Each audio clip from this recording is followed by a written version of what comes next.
Praise the lord అండి. దేవుని నామములో అందరికీ వందనాలు. ఏప్రిల్ నెల 23వ తారీఖు ఈరోజు వాక్యము 1 యోహాను 2వ అధ్యాయము 17వ వచనము. దేవుని చిత్తము జరిగించువాడు నిరంతరము నిలుచును. దేవుని చిత్తము జరిగించువాడు నిరంతరము నిలుస్తాడంటండి. 1 యోహాను 2వ అధ్యాయం 17వ వచనంలో ప్రభు చెబుతున్నాడు.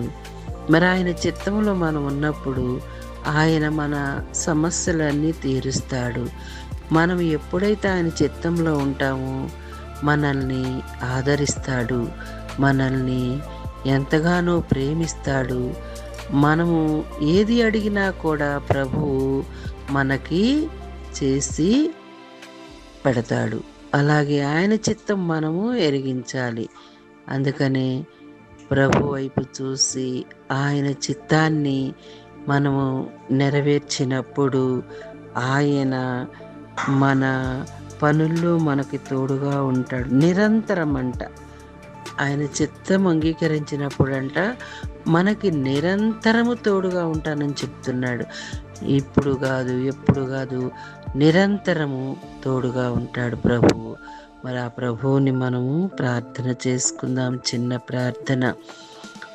ప్రేమమడ, కృపామడ తండ్రి దేవ, తండ్రి కుమార పరిశుద్ధాత్మదేవ, త్రియేక దేవ, రాత్రంతయు ప్రభువ మీరెక్కల కింద మమ్మల్ని దాసి కాసి కాపాడిన తండ్రి దేవ, మీకే వందనాలు, స్తోత్రాలు ప్రభువా.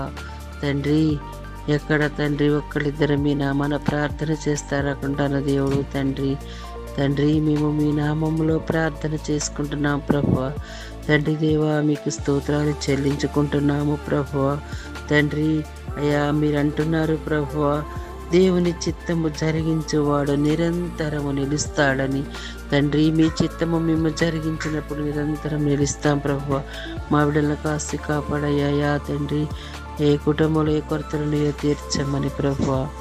మహాపరిశుద్ధుడా తండ్రి, వ్యాపారం లేక పనులు లేక ఇబ్బంది పడుతున్న వారి కోసం ప్రార్థన చేస్తున్నాం ప్రభు. ఆలకించండి. సంతానం లేని వారి కోసం ప్రార్థన చేస్తున్నాం ప్రభు. సంతానాన్ని దయచేయండి ప్రభు.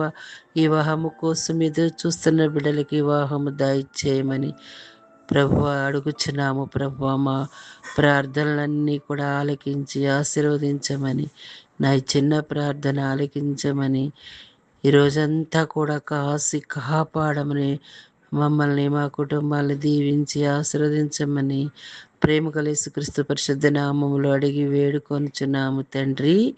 ఆమేన్.